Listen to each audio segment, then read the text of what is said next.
Nagabenta ki khubor baman kasni pet but subscribe ya u Antor News.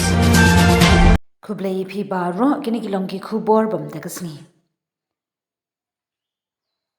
U President ka Meghalaya Pradesh Congress Committee MPCC ubadairu u MLE Barim uba Vincent H Pala menta kasni ulaya kendu ya umintri rangba ka jilla u Conrad ki sangma.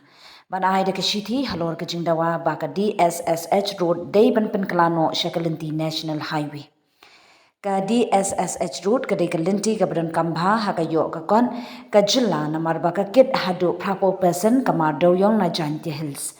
Bad ka penyeso ru igi jaka barius pa hakimar mau bad doyong kom ka sutnga sumer saipung bat nongkli.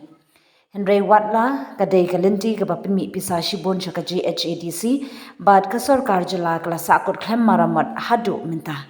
Bad ka don haga jinglong ka sniu hadu kata-kata.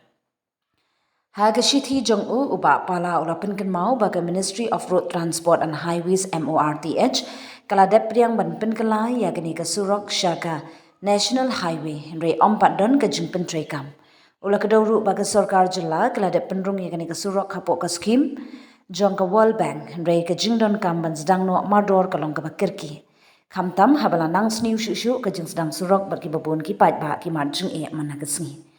Menteri rangba ulapan pawah kemat uba pala bagi sorkar jelakan simkiano ban penbet ya kini kam kat bala banong. Hadian ke jungyelang uba pala ulaong.